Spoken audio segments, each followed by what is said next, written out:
إن الحمد لله نحمده ونستعينه ونستغفره ونعوذ بالله من شرور أنفسنا من سيئات أعمالنا من يهده الله فلا مضل له ومن يضلل فلا هادي له وأشهد أن لا إله إلا الله وحده لا شريك له وأشهد أن محمدا عبده ورسوله أما بعد. Louange à Allah, le maître des circonstances, on loue pour tout ce qu'il nous accorde comme bien, comme grâce, et on lui demande de déverser ses grâces et ses bénédictions sur le prophète Mohammed, sallallahu alayhi wa sallam, sa famille, ses compagnons, et tous ceux qui les ont suivis jusqu'au jour de la rétribution.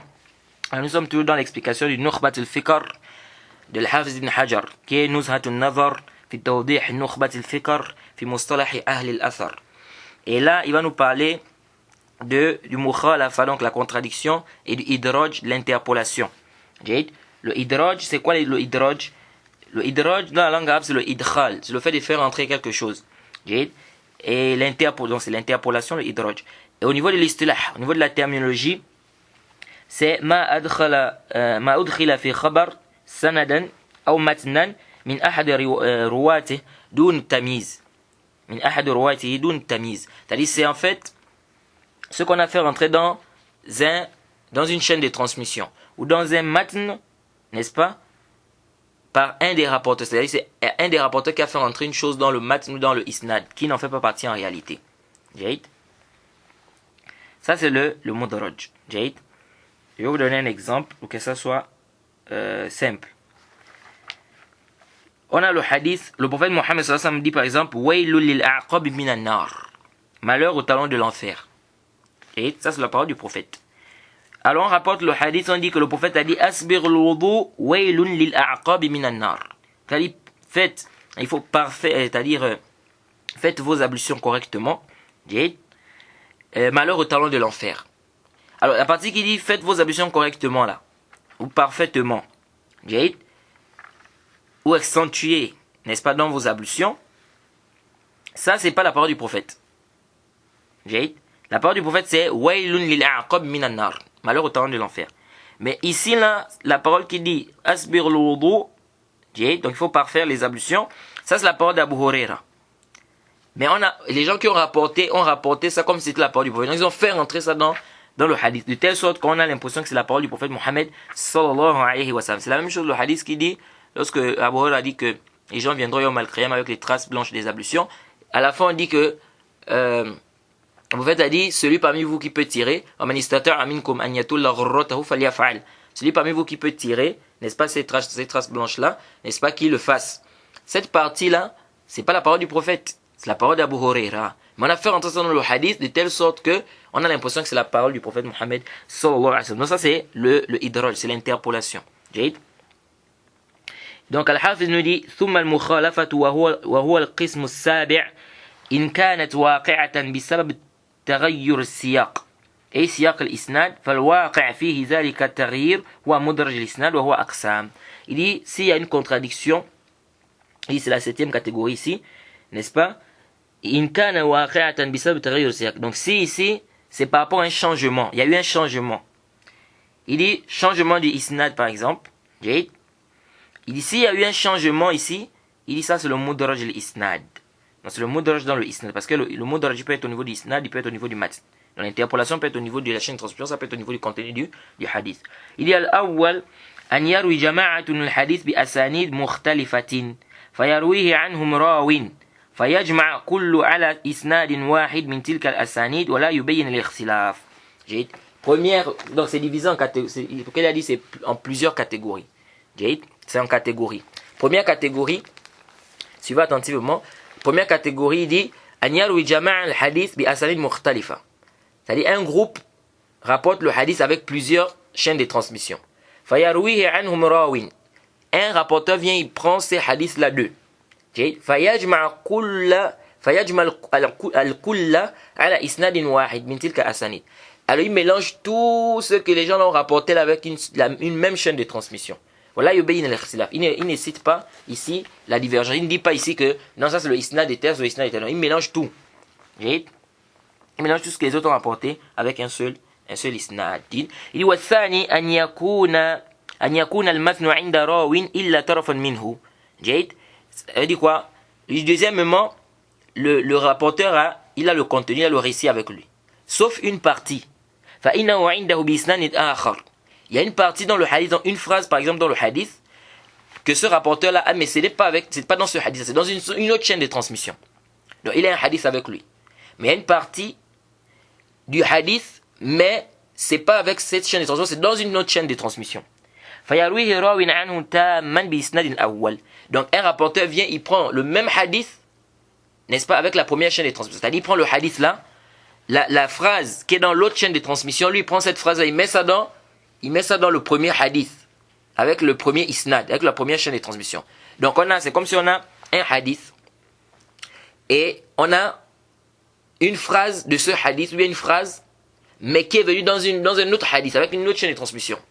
Donc lui prend cette phrase-là qui est là-bas, dans l'autre chaîne de transmission, il amène ça dans la première chaîne de transmission, le même hadith. Il fait rentrer ça dans l'autre hadith. Ça aussi, ça rentre dans le mudraj.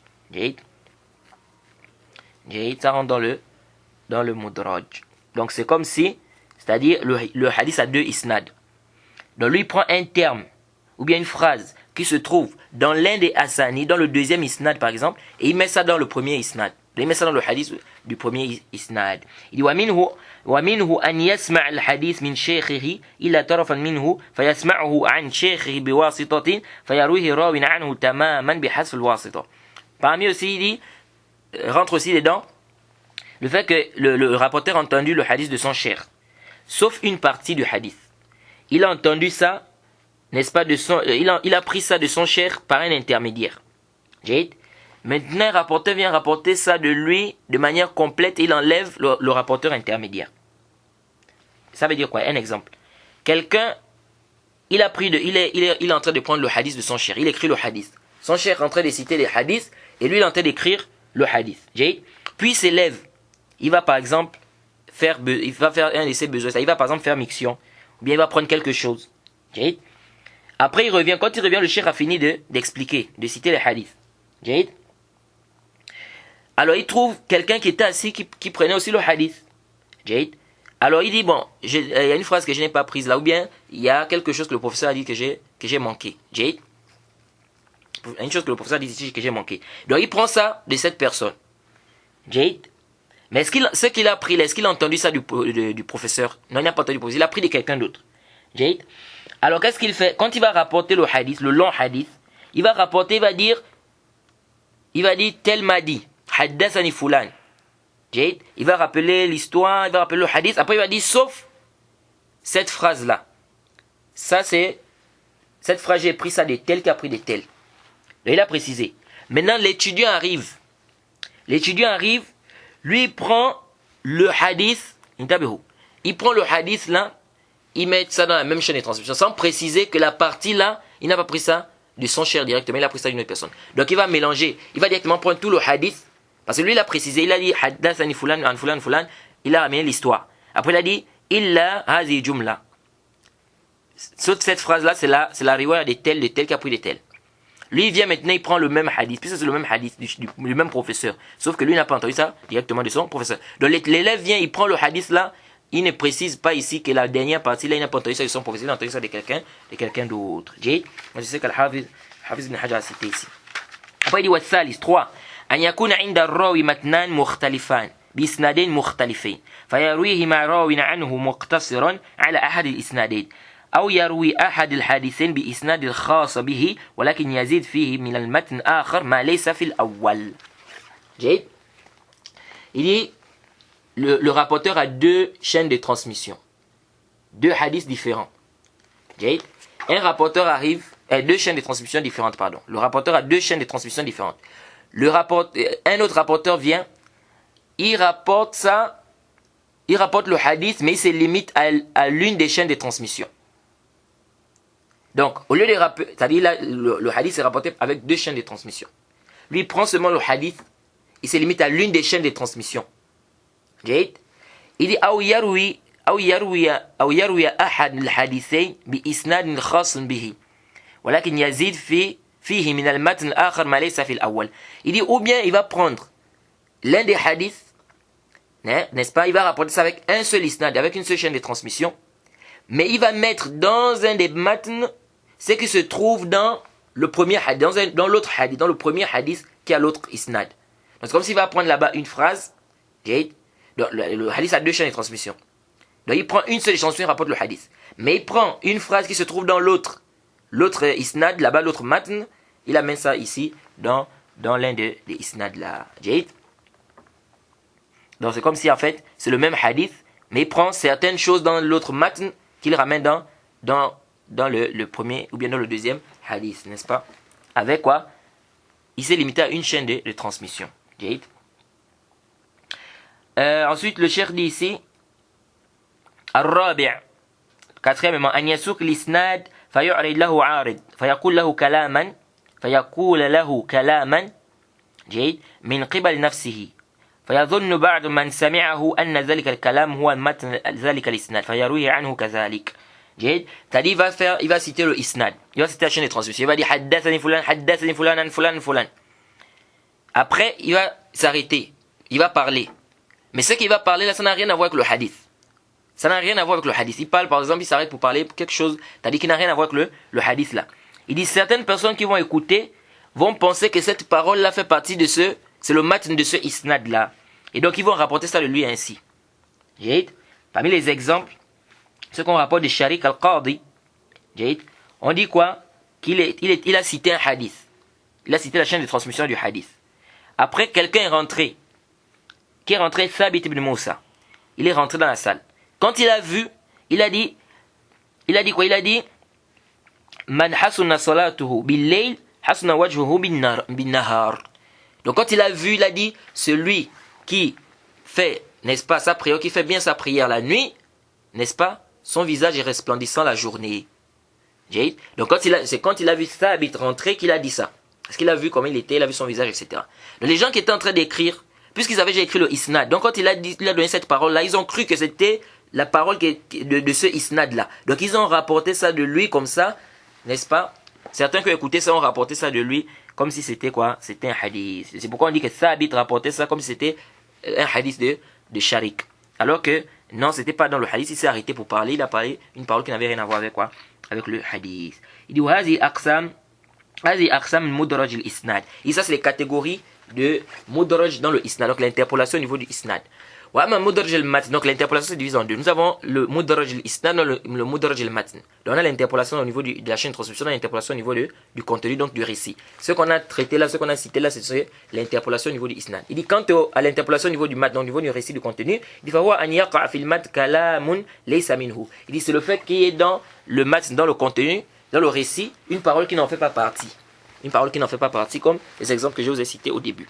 Il dit fataratan yakun fi awwalihi. Il dit parfois c'est au début du isnad, au début du hadith. Wa taratan fi athna'ihi, parfois c'est au milieu. Wa taratan fi akhirihi, parfois c'est à la fin. Wa huwa al-akthar, et c'est ce qui est plus répandu, c'est ce qui est nombreux. C'est-à-dire que le idraj, l'interpolation intervient au niveau de la fin du hadith. Il dit لأنه يقع بعطف جملة على جملة. Il dit pourquoi? Parce que ici c'est quoi? Souvent ça arrive lorsqu'on fait quoi? L'annexion d'une phrase à une phrase. On annexe une phrase à une autre phrase. Il dit أو بدمج موقوف من كلام الصحابة أو من بعدهم بمرفوع من كلام النبي صلى الله عليه وسلم من غير فصل فهذا هو مدرج المتن. Ou bien on fait quoi? On mélange la parole du compagnon, n'est-ce pas, avec la parole du prophète Mohammed sallallahu alayhi wa sallam qui est marfou' sans séparer. Il dit ça c'est le mudraj au niveau du matn. Donc c'est comme le hadith que je vous ai cité, le hadith d'Abu Hurayrah, il a dit ça c'est venu à la fin. Le mudraj est venu à la fin. Le idraj au début, c'est comme le hadith que je dis asbir le wudu, n'est-ce pas? Il faut parfaire vos ablutions. Ça c'est venu au début. Et parmi les exemples au milieu, le hadith de Aïcha, il كان يتحنث في غار الحراء والتحنث والتعبد الليالي ذوات العدد. Donc elle a dit que le prophète faisait quoi? Le tahannus dans la grotte de Hira. Et après elle a expliqué le tahannus c'est le ta'abbud, l'adoration ici. Donc ici c'est venu à quel niveau? C'est venu au milieu de la chaîne de... Bon, on dit que c'est un mudraj de Zuhri. On dit que c'est la parole de Zuhri en fait. L'explication du tahannus ici c'est la parole de qui? C'est pas la parole de Aïcha mais c'est la parole de Zuhri. On dit que c'est pas la parole de Aïcha mais c'est la parole de Zuhri. Donc c'est venu ici au milieu. Ensuite il dit wa yudrak l'idraj بورود رواية مفصلة لقدر المدرج منه. Comment on va connaître qu'il y a une mudraj? Il dit c'est lorsque quoi, et on peut savoir sa question regroupe les chaînes de transmission. Okay? Il dit on va savoir ça si lorsqu'il y a par exemple on trouve une autre chaîne qui fait la différence, qui sépare entre les deux. Okay? Ou bien le rapporteur dit clairement, n'est-ce pas, précise clairement que ça c'est ça, c'est pas la parole du prophète. Ou certains savants, n'est-ce pas, précisent cela, certains savants qui ont, n'est-ce pas, une lecture, n'est-ce pas, dans les hadiths du prophète Mohammed, une grande lecture des hadiths du prophète Mohammed sallallahu alayhi wa sallam. Ou bien l'impossibilité que le prophète Mohammed sallallahu alayhi wa sallam ait eu à dire ça. C'est une parole, n'est-ce pas, quand on voit ça dans l'islam, on sait que c'est pas possible que le prophète ait eu à dire ça. On voit que c'est un mudaraj, c'est un ajout, c'est pas la parole du prophète. C'est une interpolation. Comme quoi, comme le hadith qu'on rapporte, on dit que le prophète, le hadith d'abord, on dit que le prophète a dit les abd mamlouk ajran. Le serviteur ou bien l'esclave, n'est-ce pas, l'esclave a deux récompenses, l'esclave serviteur a deux récompenses. Walazi nafsi biyadi lawla al-jihad wal birr wa birr ummi la ahbabtu an amuta wa ana mamlouk. On dit quoi? Que le prophète a dit quoi? Si c'était pas le djihad et la bienfaisance envers ma mère, j'aurais souhaité mourir esclave. Cet ajout-là, c'est pas la parole du prophète. Le prophète a dit, le serviteur donc qui est esclave, il a deux récompenses. Ça, c'est la parole du prophète. Quant à la suite, si c'était pas le djihad et la bienfaisance envers ma mère, j'aurais souhaité mourir quoi? Esclave. Déjà, les savants disent que pourquoi? Parce que c'est pas possible que le prophète ait eu à dire ça. Pourquoi? Déjà parce que, comment le prophète va dire, il va préférer mourir esclave. Est-ce que vous voyez? Comment il va préférer mourir esclave? Ça, c'est un. Deuxièmement, ils disent, la maman du prophète est morte depuis. Donc, comment le prophète va dire, c'était pas le djihad et la bienfaisance envers ma mère, j'aurais souhaité, n'est-ce pas, mourir esclave. C'est pas possible parce que la mère du prophète est morte depuis. Comment c'est la bienfaisance envers ma mère? Est-ce que vous voyez un peu? Donc, ça montre ici que c'est pas la parole du prophète, c'est plutôt la parole d'Abu Huraira. C'est un mudaraj.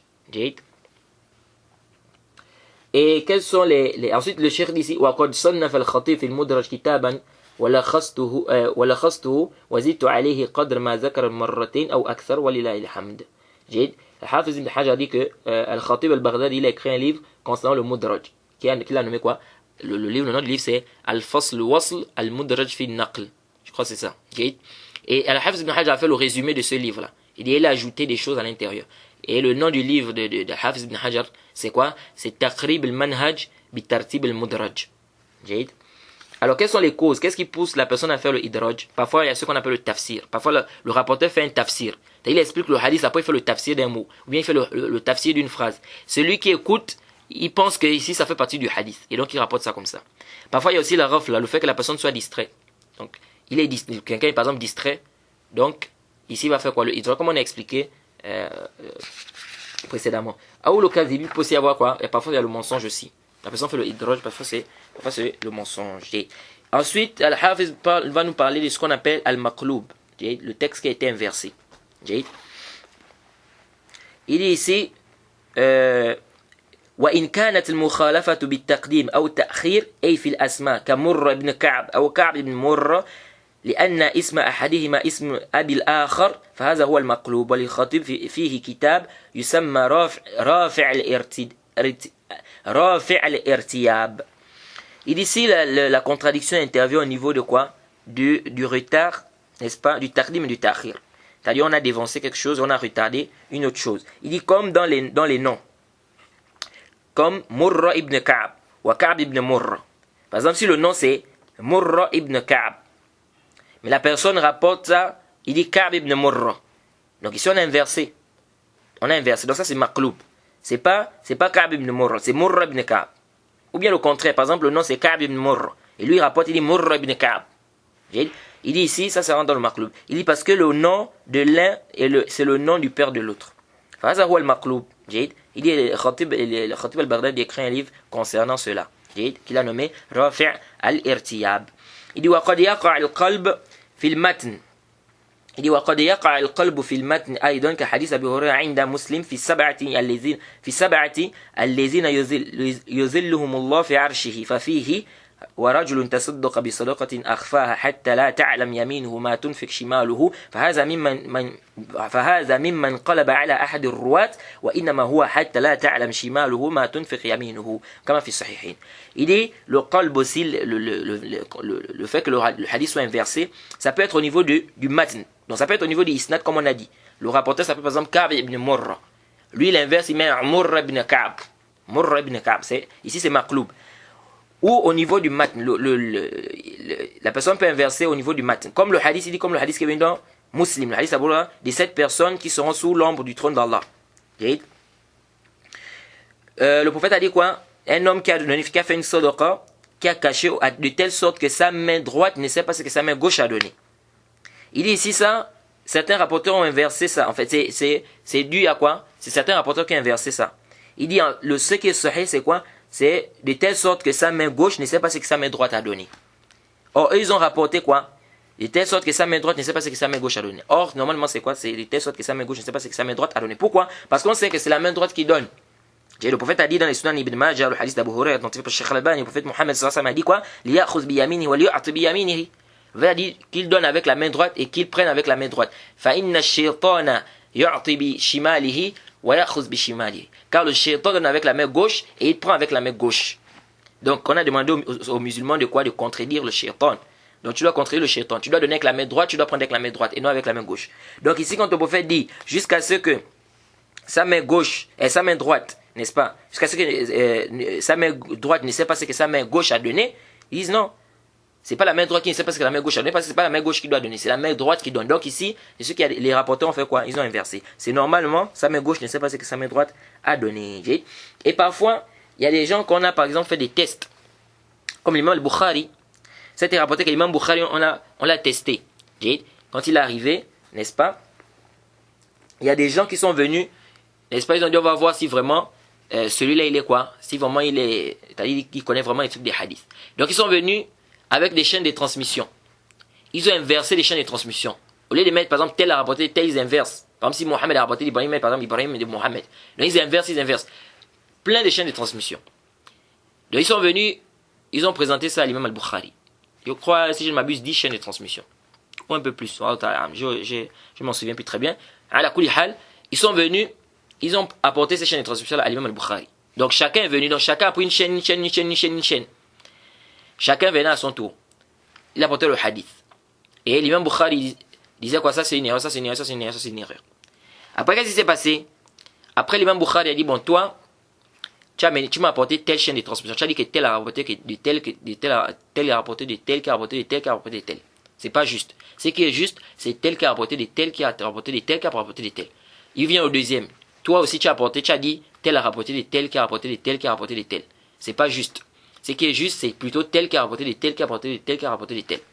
Après, il vient au troisième. Toi aussi, tu m'as apporté une chaîne de transmission. Tu as dit tel a rapporté de tel, tel a rapporté de tel, qui a rapporté de tel, qui a rapporté de tel. Mais c'est pas juste ce qui est juste, c'est ça, c'est ça.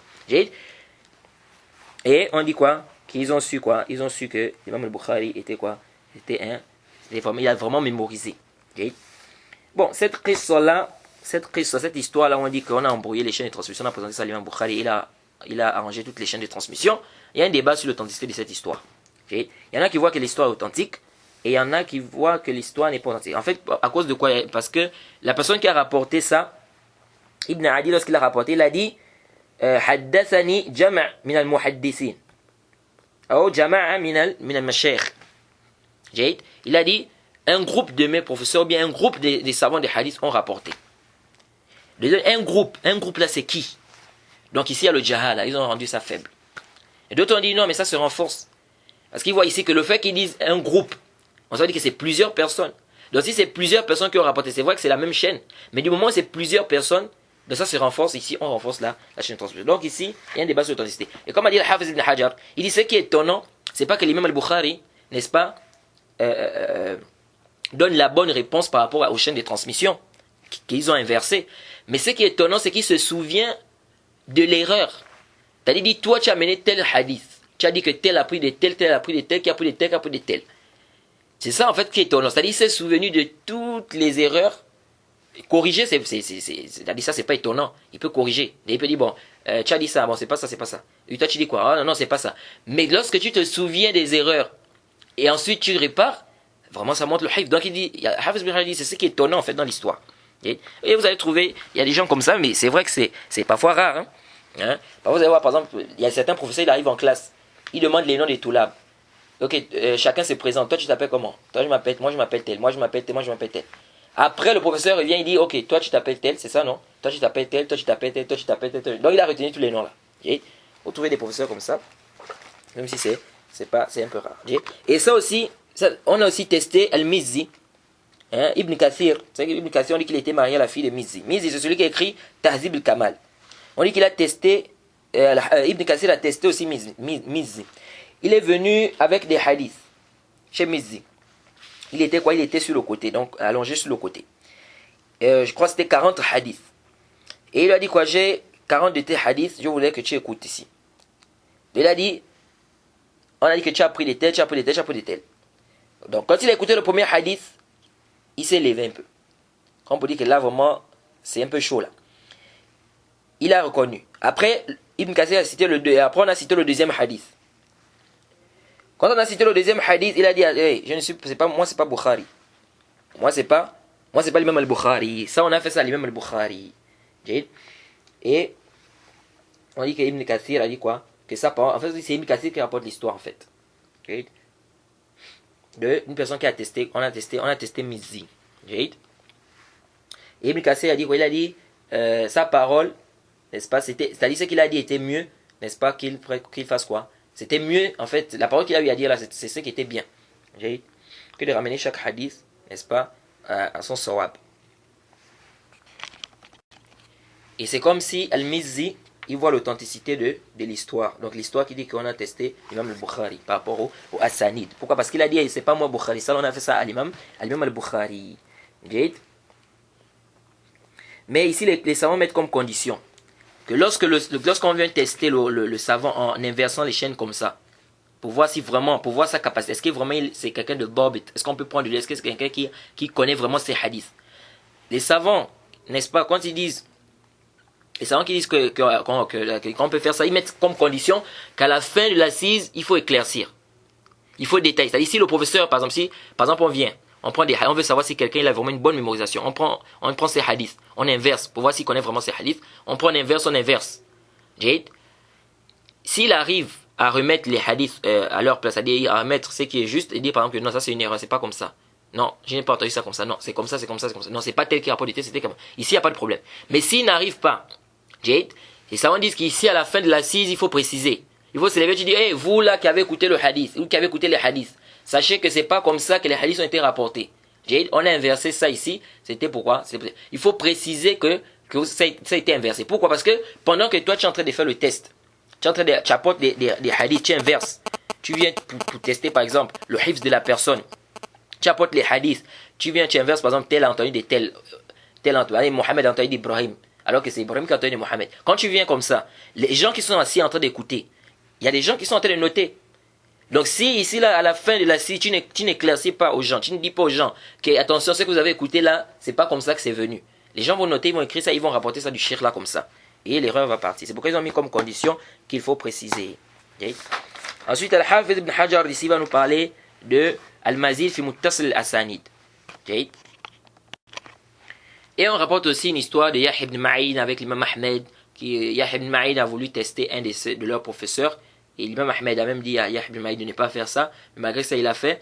Et à la fin de l'assise, le professeur a su. Il a dit, je ne pense pas que ça soit Ahmed, l'imam Ahmed qui a eu à faire ça, ni celui-là qui est à côté. Ça ne peut être que toi. Et il s'est un peu fâché. Et l'imam Ahmed a dit à Yahya ibn Ma'in, je t'ai pourtant dit de ne pas faire ça, de ne pas le tester. Ala kulli hal, ça c'est connu chez les savants des hadiths, parfois pour faire l'irtibar, c'est-à-dire pour voir si la personne a vraiment une bonne capacité de mémorisation. Parfois il faisait quoi? Il testait la personne. Ensuite, Al-Hafiz va nous parler de ce qu'on appelle Al-Mazid fi Muttasil al-Asanid. Al-Mazid fi Muttasil al-Asanid. Ça veut dire quoi Al-Mazid fi Muttasil al-Asanid? Intabihu. C'est lorsqu'un hadith est rapporté avec deux chaînes de transmission. Un exemple. On a Mohamed ibn Ajlan qui rapporte de Mohamed ibn Ka'b qui rapporte de Muawiyah. Que le prophète Mohammed sallallahu alayhi wa sallam a dit Man yuridillahu bihi khayran yufaqihu fi din. Celui à qui Allah veut du bien donne la compréhension de la religion. Qui rapporte Mohamed ibn Ajlan an Mohamed ibn Ka'b an Muawiyah. Muawiyah ibn Abi Sufyan. Ça vient dans une autre chaîne de transmission. Mohamed ibn Ajlan, an Yazid ibn Ziyad, an Mohamed ibn Ka'b, an Muawiyah.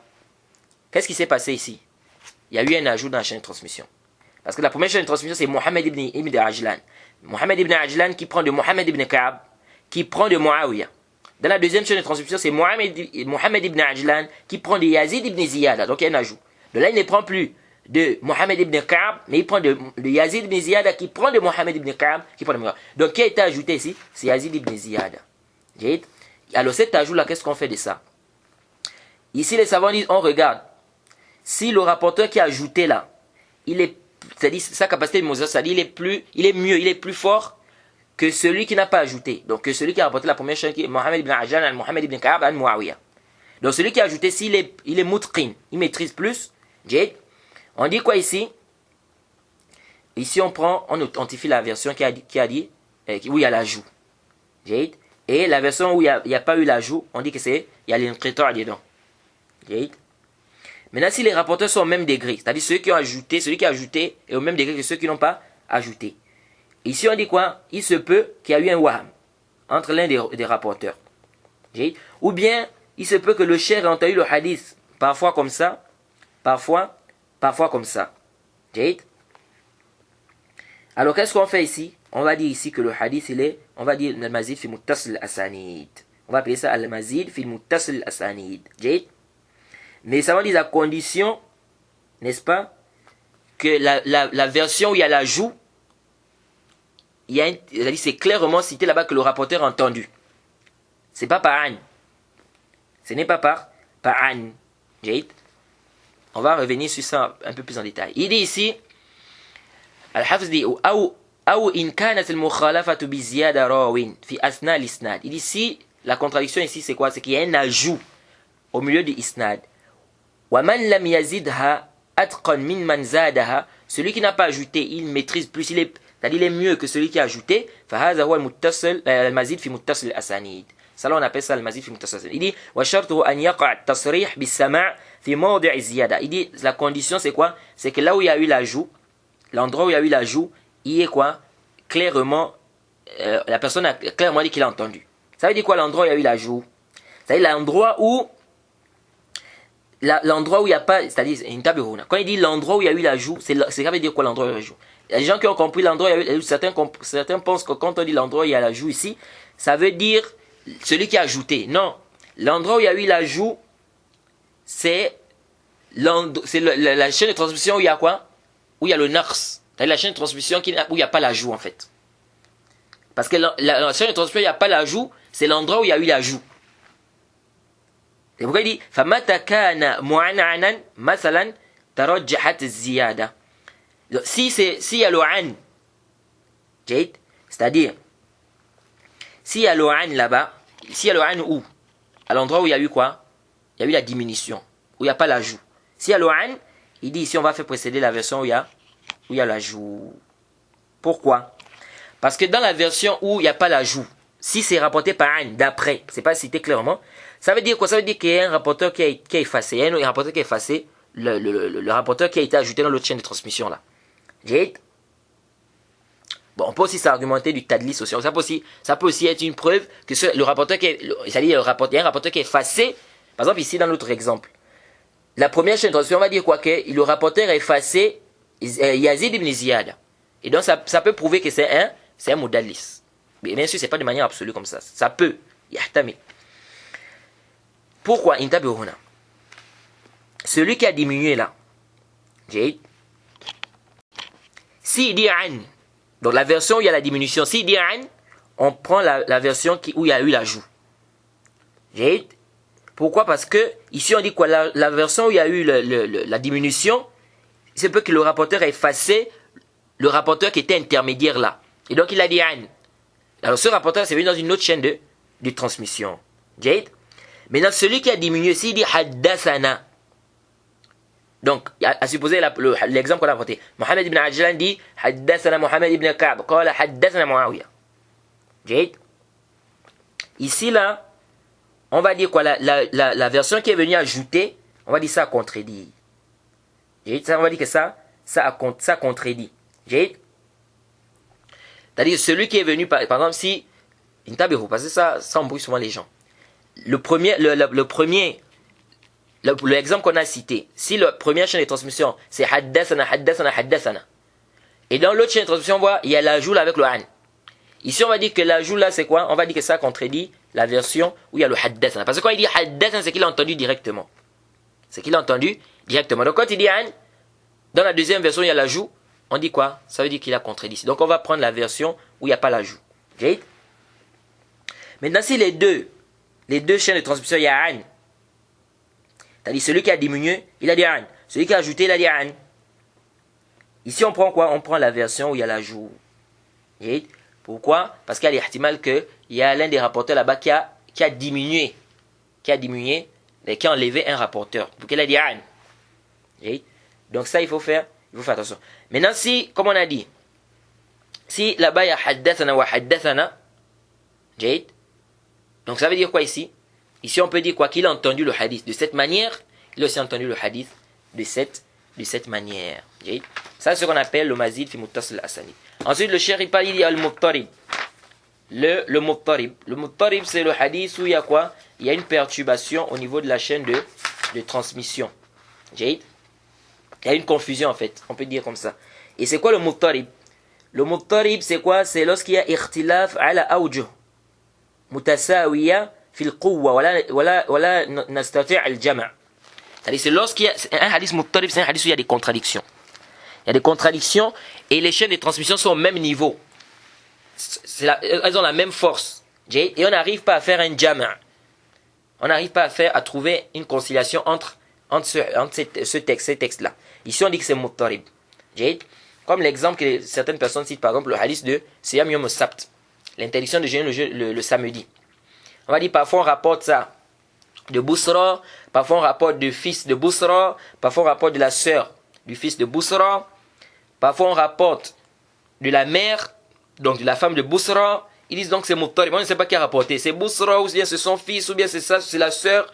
Est-ce que c'est sa fille, ou bien c'est son fils, ou bien c'est la mère, ou bien c'est lui-même Bousra, on ne sait pas. Donc ils ont dit c'est muttarib. Mais ça c'est pas juste. C'est juste un exemple que je vous apporte. Le hadith il n'est pas muttarib, ce hadith il est authentique. Le hadith qui interdit de jeûner le jeûne de samedi, sauf le jeûne obligatoire, c'est un hadith authentique. Alors, le hadith là, au niveau du isnad, certains ont dit que c'est muttarib à cause de ça. En réalité c'est pas muttarib. Pourquoi c'est pas muttarib? Parce que pour que ça soit muttarib, il faut que la chaîne de transmission, on a dit quoi? Il faut qu'ils aient tous la même force. C'est-à-dire que si on a des chaînes qui sont faibles et d'autres qui sont authentiques, ici on ne dit pas que c'est muttarib. Donc on va écarter les chaînes qui sont faibles, on va prendre ce qui est authentique. Donc parmi les chaînes, dans ce hadith, il y a des chaînes qui sont pas authentiques. Donc on met ça de côté. Ça c'est un. Deuxièmement, c'est la même famille. Donc que ça soit le Bousra qui est pris du prophète, ou bien ça soit le père, ou que ça soit la fille, et Shishkal, si tous c'est les compagnons. Donc ici, ça n'a pas de problème. Pourquoi ce hadith il est quoi? Il est sahih. Donc ici, c'est un peu ça le muttarib. Le muttarib, ça c'est au niveau du isnad. Maintenant, l'ittirab peut être aussi au niveau du matn. Comme le hadith de Qulatayn, même si ce hadith est authentique. Mais certains ont dit que c'est muttarib. Pour ça on dit, le prophète a dit, si l'eau atteint 2 jas, ça ne peut pas contenir d'impureté. On a détaillé ce hadith, on a parlé de ça, je crois dans le kitab de Tahara de Durar de l'imam Shawkani. Ce hadith, tantôt on dit 2 jars, tantôt on dit 40 jars, tantôt on dit tant de jars, tantôt on dit, donc les chiffres sont différents. Donc on ne sait pas, le prophète a dit quoi réellement? Il a dit 2 jars, il a dit 40 jars, ou il a dit combien de jars? Il a dit muttarib. Donc là c'est au niveau du matn. Bien évidemment ce hadith n'est pas muttarib, je crois qu'on a détaillé ça là-bas dans le kitab de Tahara. Ça c'est un peu ça le muttarib. C'est la même chose des gens qui viennent aujourd'hui qui disent que non, le hadith de celle qui a dit qu'Allah est au ciel, c'est muttarib. Parce que non, parfois elle a montré le doigt vers le ciel, tantôt on dit qu'elle était muette, tantôt on dit qu'elle était noire, tantôt tout ça pourquoi? Parce qu'ils n'ont pas compris, ces gens-là n'ont pas bien compris le muttarib, c'est quoi le muttarib? Donc pour que ça soit muttarib d'un ittirab qui empiète, parce qu'il y a des savants qui disent on peut appeler un hadith muttarib, c'est-à-dire s'il y a par exemple des ikhtilafat, donc il y a des divergences au niveau du isnad, ou bien au niveau du matn, où il y a des contradictions, mais on peut trouver un terrain d'entente, on arrive à concilier entre les textes. Ils disent toujours que c'est muttarib, mais c'est pas faible, parce qu'on peut concilier cela. Et parfois ça peut être, c'est pourquoi ils disent que c'est pas tout ittirab qui rend un hadith quoi faible. Alors, Al-Hafiz dit ici, أو إن كانت المخالفة بإبدال. Ici, la contradiction, c'est quoi? Il y a un changement. Et الراوي, on a changé un rapporteur. ولا مرجح لإحدى روايتين على الأخرى. On n'arrive pas à faire prévaloir une riwaya sur une autre. فهذا هو المضطرب. Ça, c'est le مضطرب.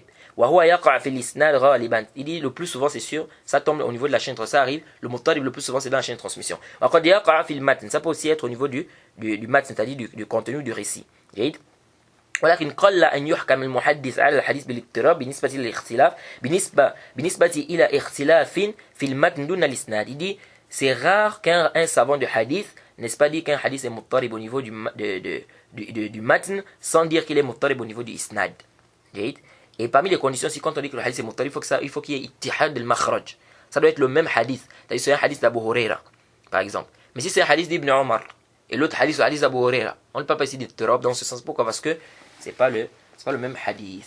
Sauf si ici ce sont le même professeur qui rapporte ça. Maintenant ici certains disent que c'est tel qui a dit, l'autre disent que c'est tel. On peut dire quoi? Qu'il y a eu un ittirab ici qui a réellement rapporté le hadith. Il dit وقد يعقل إبدال عمدا لمن يراد اختبار حفظه امتحانا من فاعله. On a parlé de ça. Il dit ça peut être, il peut y avoir un changement volontairement. Il dit pour celui qui veut faire par exemple l'imtihan, il veut tester, n'est-ce pas, une personne pour voir son hifz, sa mémorisation, c'est à quel degré. Kama yaqa al-Bukhari, comme ça s'est produit, n'est-ce pas, comme ça s'est produit pour l'imam al-Bukhari. Donc c'est comme si al-Hafiz ibn Hajar voit aussi que l'histoire est authentique. Il dit wa al-Uqayli, al-Uqayli aussi wa ghayrihima et bien d'autres. Wa shartuhu an la yastamir alayhi. La condition c'est quoi? C'est qu'il ne doit pas continuer dans ça. Ici il vient par exemple, il fait le qalb, il change ici, etc. pour tester la personne. Il dit il ne doit pas continuer dans ça, il doit arrêter lorsque le besoin s'est fait, lorsque le besoin, c'est-à-dire lorsqu'on n'en a plus besoin de faire ce test-là. C'est-à-dire, c'est pourquoi il dit bal yantahi bi intiha il haja. Donc, c'est-à-dire pourquoi il a fait le test-là? Parce qu'il veut voir est-ce que celui-là, il a bien mémorisé ou pas. Pour pouvoir prendre le hadith de lui, on veut voir est-ce qu'il mémorise bien ou pas, pour prendre le hadith de lui. Donc, du moment où il a fait déjà l'imtihan, khalas, il arrête. Il ne doit plus continuer dans ça. Il dit fala waqa l'ibdal amdan. Là, les maslaha, si maintenant le changement s'est fait volontairement, c'est pas pour un intérêt, pour un profit, bali irab mathalan, juste parce que la personne veut apporter des choses étranges, qu'on dise que regardez celui-là il a apporté des choses étranges, il dit fahuwa min aqsam al-mawdu', ça va être dans la catégorie de hadith inventé. Wala waqa al-ghalatan, si c'est le changement ici, c'est par erreur, fahuwa min al-maqlub ou al-mu'allal. Il dit ça rentre dans quoi? C'est le maqlub ou bien ce qui est mu'allal. Donc on a déjà parlé du maqlub, le hadith inversé. Ensuite, le Hafiz nous parle ici de ce qu'on appelle musahhaf et les muharraf. Il dit وإن كانت المخالفة بالتغيير حرف أو حروف مع بقاء صورة الخط في السياق. Il dit فإن كان ذلك بالنسبة إلى النقط جيد. Il dit فالمصحف. Le musahhaf c'est quoi? Par exemple, il dit si par exemple le mukhalafa, est-ce qu'on a changé une lettre ou des lettres, mais la forme, l'image de l'écriture est restée. Il ici c'est par exemple un changement au niveau du neutre, c'est-à-dire au niveau des points. Il dit quoi? Ça c'est le musahhaf. Par exemple, on a wafiq, on a aussi waqif. Donc on regarde wafiq et waqif, on voit quoi ici? C'est comme si c'est pareil. Qu'est-ce qui a changé? C'est le point. C'est-à-dire au lieu du qaf qui a 2 points, on a mis un point sur le donc ça devient fa. Donc au lieu de waqif, c'est maintenant wafiq. Et à la fin, on a changé. À la fin, waqif, c'est un seul point sur le qaf. Pardon, c'est 2 points sur la lettre, donc c'est qaf. Et l'autre là-bas, c'est le fa. Pardon, l'autre, c'est toujours 2 points ici. Donc ici, on a. Donc le changement, c'est au niveau de quoi? Le changement, c'est au niveau de la lettre du milieu. Le changement est au niveau de la lettre du milieu. Donc ça, là, on appelle ça musahhaf. Ou bien, comme il a dit, ce sont les huruf qui ont changé. Mais l'image est restée. Par exemple, on a par exemple Ibn Himyar. Et on a Ibn Hamir. Ibn Himyar, on peut penser que c'est Ibn Hamir. Alors que c'est différent. Pourquoi? Parce que ici, ce sont les voyelles qui changent. Il dit فَإِنْ كَانَ بِنِسْبَةِ إِلَى الشَّكْلِ فَالْمُحَرَّفِ. Si c'est au niveau de la forme, le changement est au niveau de la forme, il dit ça, on appelle ça muharraf. وَمَعْرِفَةُ هَذَا النَّوْعُ مُهِمَّةٌ. Il dit connaître cette catégorie-là, c'est important. Connaître ça, c'est important. Il dit ici, si ça change au niveau de la forme, par exemple, on a Abdullah ibn Dinar. Et on a Amr ibn Dinar. Donc Abdullah ibn Dinar, c'est pas Abdullah ibn Dinar. Donc la forme ici change. Donc parfois la personne peut s'embrouiller. La personne peut croire que c'est Amr ibn Dinar alors que c'est Abdullah ibn Dinar. La personne peut croire que c'est Abdullah ibn Dinar alors que c'est Amr ibn Dinar. Parce que ça se ressemble un peu. Il dit وَقَدْ صَنَّفَ فِيهِ الْعَسْكَرِي وَالدَّرَقُطْنِ وَغَيْرِهِمْ. Donc il y a des gens, il y a récemment des hadiths qui ont écrit dans ça, comme Al-Askari et l'imam al-Daraqutni. وَأَكْثَرْ مَا يَقْعَ فِي الْمُتُونِ. Il dit ça se produit plus dans le récit, dans le contenu, pas dans la chaîne de transmission. وَقَدْ يَقْعَ فِي الْأَسْمَاءِ الَّتِي فِي الْأَسَانِيدِ. Il dit ça peut aussi se produire au niveau des noms qui sont dans la chaîne de transmission. Par exemple, on a Salam. Parfois on a Salam. Donc Salam sans le shadda sur le lam. Et parfois on a Salam. Okay, c'est pourquoi il y a un khilaf des savants. C'est Abdullah ibn Salam ou bien c'est Abdullah ibn Salam. C'est un khilaf des savants. Il dit voilà yajuz ta'ammud taghir surat al-matn mutlaqa. Il n'est pas permis de changer, n'est-ce pas, la figure du récit de manière absolue. Il dit voilà ikhtisar minhu li naqs. Voilà ibdal al-lafz al-muradif bil lafz muradif lahu. Il dit on a même résumé aussi. On n'a pas résumé le hadith, donc le terme, les termes qui sont venus dans le hadith, en diminuant ou bien en changeant un terme par un synonyme. Il dit illa li'alimin bimadlulat al-alfaz, sauf pour un savant, celui qui connaît, n'est-ce pas, ce qu'implique chaque mot, bien ce qu'implique ces mots-là. Donc le sens de ces mots. Wa bima yuhil al-ma'ani ala as-sahih fi mas'alatayn. Wa bima yuhil al-ma'ani ala as-sahih fi mas'alatayn. Donc ce qui doit faire ça, c'est celui qui connaît, n'est-ce pas, les sens, n'est-ce pas, qui connaît les synonymes, etc. Et il sait très bien que ça ne change pas le sens. Il dit ala as-sahih fi mas'alatayn. Pourquoi? Parce qu'il y a un khilaf. Et un khilaf, est-ce qu'on peut rapporter un hadith bil ma'na avec le sens? Eh bien, est-ce qu'on peut faire l'ikhtisar, on peut résumer un hadith? Il y a un khilaf des savants. Ensuite, ici, il va nous parler de ce qu'on appelle l'ikhtisar al-hadith. Mais ce qui est juste, c'est qu'on peut rapporter. Il va venir, il va parler de ça. Riwaya bil ma'na. Est-ce qu'on peut rapporter un hadith bil ma'na? Il va parler de ça, Inch'Allah. Il va parler du ikhtisar al-hadith. Est-ce qu'on peut résumer un hadith? Le résumé, donc on résume. Il dit wa amma ikhtisar al-hadith fa aktharuna ala jawazihi bi shart an yakuna allazi yakhtasiru aliman. Il dit il n'y a pas de problème. Il dit la majorité les savants disent que c'est permis de résumer le hadith. Il dit à condition que celui qui résume soit quelqu'un qui connaît. Donc c'est un alim. Il dit parce que le alim va faire quoi? Il ne va résumer que quoi? C'est-à-dire s'il résume, donc quand tu vas résumer, ça veut dire qu'il y a des choses qu'il va enlever. Il va enlever que ceux qui n'empiètent pas en fait dans le hadith. Parce que s'il ne connaît pas, il pourra enlever des choses qui nous permettent de comprendre le hadith. Et ça cause un problème. Il dit, donc le alim, lui, connaît ça. Donc, ce qu'il va enlever ici ne va pas faire quoi? Ne va pas changer le sens du hadith. Ça ne va pas aussi gaspiller l'éclaircissement ou bien l'explication. Il dit, donc ça ne va pas gaspiller de telle sorte qu'on a deux c'est-à-dire ce qui a été cité et ce qui a été effacé, n'est-ce pas? Ça devient comme deux informations, n'est-ce pas, différentes. Il dit أو يدل ما ذكره على ما حذفه جيد بخلاف الجاهل جيد. Donc c'est-à-dire quand le savant là va faire l'ikhtisar, c'est comme si on aura deux textes différents. جيد. Donc c'est-à-dire que le fait qu'on n'ait pas mis certaines phrases ici, ça n'empiète pas sur le texte qu'on a résumé. جيد. Ou bien il dit أو يدل ما ذكره على ما حذفه. Ce qu'il a cité, n'est-ce pas, on va dire quoi? Ça ne fait pas quoi? Ça n'empiète pas ici dans ce qu'il a effacé. Il dit contrairement à l'ignorant. Il dit l'ignorant, il peut diminuer ce qui est un rapport avec le texte. Comme quoi? Comme le fait d'enlever l'istisna. L'istisna, c'est-à-dire l'exception. Par exemple, le prophète par exemple dit par exemple ne faites pas telle ou telle chose sauf ça. Lui vient, il dit ne faites pas telle chose, il enlève l'istisna là. Le sauf ça là, il n'aimait pas ça. Là, il y a un problème. Parce qu'on a besoin du sauf là. Parce que si on n'aime pas l'exception là, on va voir que l'interdiction ici, elle est générale. Vous voyez? Ou bien quelqu'un avait dit fawailul lil musallin. Malheur aux prieurs. Quand tu dis fawailul lil musallin, malheur aux prieurs. Si tu t'arrêtes là, ça veut dire quoi? Ça veut dire donc, malheur à ceux qui prient. Comment ça? Là, il faut continuer. Donc ceux-là qui s'élèvent à prier avec paresse, etc. Donc, ici là tu dois quoi? Tu ne dois pas effacer, n'est-ce pas, ce dont, n'est-ce pas, on a besoin pour comprendre le texte. Si on dit pas inama a'malu binniyat, ce hadith ne s'arrête pas là. Ce hadith continue. Wa inama likulli imri'in ma nawa. Mais parfois on rapporte seulement cette partie. C'est permis ou c'est pas permis? C'est permis. Parce que quand tu dis inama a'malu binniyat, est-ce que ça empiète ici sur l'autre partie? Ça n'empiète pas. Donc ici on peut dire inama a'malu biniyat, il n'y a pas de problème, même si on enlève la partie qui dit wa inama likulli imri'in ma nawa. Jaïd. Ensuite, le Hafiz ibn Hajar nous parle ici de la riwaya bil ma'na, c'est-à-dire rapporter un hadith par son sens. Rapidement, on va finir ça. On va finir jusqu'à au moins ce qui parle du gharib al-hadith. Il dit wa amma ar-riwayatu bil ma'na. Quant à la version, le fait de rapporter, n'est-ce pas, une chose par le sens, ou le hadith par le sens. Fal khilaf fihi shahir. La divergence sur ça est connue.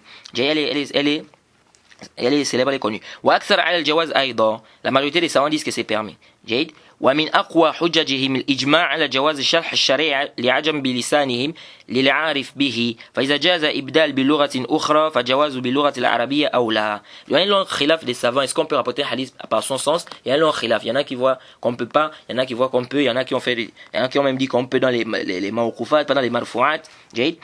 Mais ici le cheikh dit le dalil.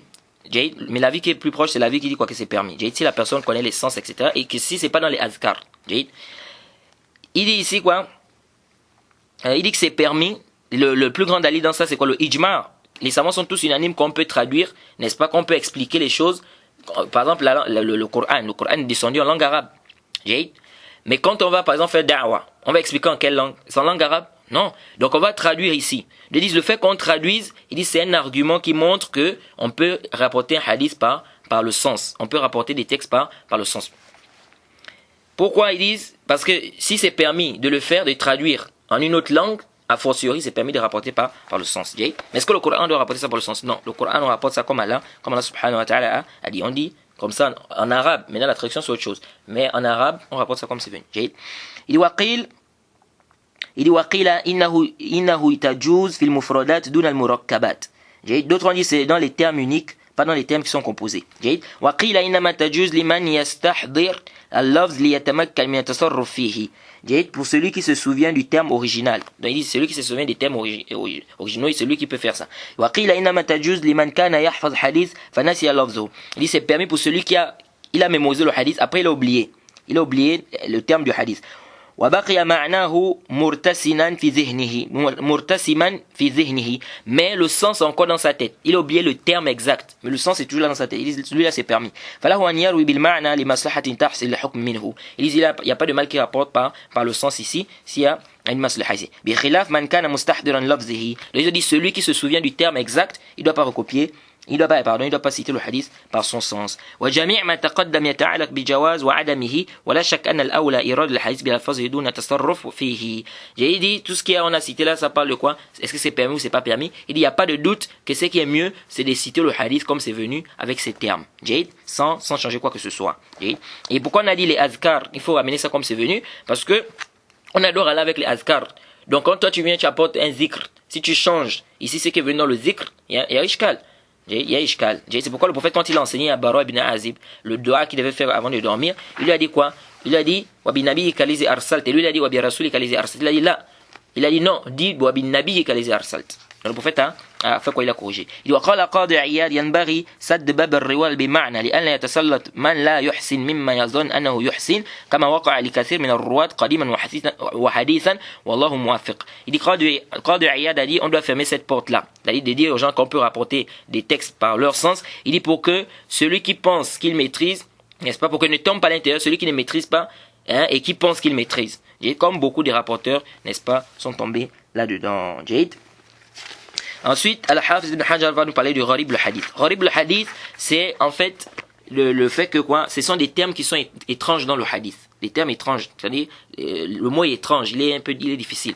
Il dit, فإن خفي المعنى بأن كان اللفظ مستعملا بقلة يحتاج إلى الكتب مصنفة في شرح الغريب. Il dit, si le sens du mot est, c'est-à-dire caché, c'est-à-dire on ne connaît pas le sens du mot, il dit, du fait que quoi? Que ça soit peu utilisé. Ici, par exemple, c'est un mot qui est très peu utilisé. Il y a des mots parfois qui sont très peu utilisés. Donc, comme c'est très peu utilisé, quand on trouve ça dans certains textes, on voit que c'est étrange. Ça veut dire quoi le mot là? Parce que c'est pas vraiment utilisé. Il dit, là, on a besoin des livres qui ont écrit sur l'explication du gharib. La kitab Abi Ubayd al-Qasim ibn Sallam. Comme on a dit, Khilaf ibn Sallam, le ibn Sallam. il a écrit un livre Abi Ubayd, là il a écrit un livre sur le gharib, Sharh al-Gharib al-Hadith. Il dit wa huwa ghayr murattab, mais c'est pas rangé, c'est pas bien rangé. Wa qad rattabahu al-Sheikh Muwaffaq ad-Din ibn Qudama ala al-huruf. Il dit il y a un cheikh qui a Muwaffaq ad-Din ibn Qudama, il a fait quoi? Ibn Qudama il a rangé ça par les lettres. Il dit وأجمع منه كتاب أبي عبيد الهروي وقد اعتنى به الحافظ أبو موسى المديني فنقب عليه واستدرك. Et il a regroupé aussi à l'intérieur le livre de Abi Ubayd al-Harawi. Et il dit ici qu'il a vraiment donné, Abu Musa al-Medini, il a donné quoi, de l'importance à ce livre-là. Et il a fait quoi? Il a repris sur certaines choses et il a fait des corrections. Il dit لزمخشري كتاب اسمه الفائق حسن الترتيب حسن الترتيب جيد. Il dit زمخشري il a un livre qu'il a écrit الفائق. Il dit ثم جمع الجميع ابن أثير في النهاية وكتابه أسهل الكتب تناولا. Il dit Ibn Athir ensuite il a écrit, n'est-ce pas, aussi dans le Gharib al-Hadith, dans son livre An-Nihaya. Donc si tu veux des termes qui sont étranges dans les hadiths, voilà les kutub là. Ces kutub-là ont écrit sur ça. Tu repars là-bas. Par exemple, le livre de Abi Ubayd al-Qasim ibn Salam ou bien Ibn Athir dans le Nihaya. وكتابه أسهل الكتب تناولا ما إعواز قليل فيه وإن كان اللفظ مستعملا بكثرة لكن في مدلوله دقة احتاج إلى الكتب مصنفة في شرح المعاني الأخبار. Donc il dit quoi? Il dit si maintenant, il dit bien que ce livre-là aussi, il y a un peu des difficultés. Il dit ici le terme est beaucoup utilisé. Mais dans ces sens, c'est-à-dire c'est vraiment subtil, on a besoin des livres qui ont été écrits pour expliquer maintenant ces akhbar, donc les informations qui sont arrivées donc dans les sharh ma'ani, les kutub sharh ma'ani al-akhbar. Il dit wa bayan mushkil minha, et ça éclaircit quoi, si les contradictions qu'il y a ou des divergences, ou ça éclaircit les mots qu'on n'arrive pas à bien comprendre. Il dit wa qad akthar al-a'immatu min at-tasanif fi dhalika kat-Tahawi wal-Khattabi wa Ibn Abd al-Barr wa ghayrihim. Il dit beaucoup des savants écrits dans ça comme l'imam Tahawi, al-Khattabi et Ibn Abd al-Barr et bien d'autres. On va s'arrêter ici, on demande qu'elle nous facilite, n'est-ce pas? Ça, on a fini avec quoi, le Sharh al-Gharib al-Hadith. Le prochain cours, ce sera sur le Jahala du Rawi. Wa subhanaka Allahumma bihamdika ashhadu an la ilaha illa anta astaghfiruka wa atubu ilayk.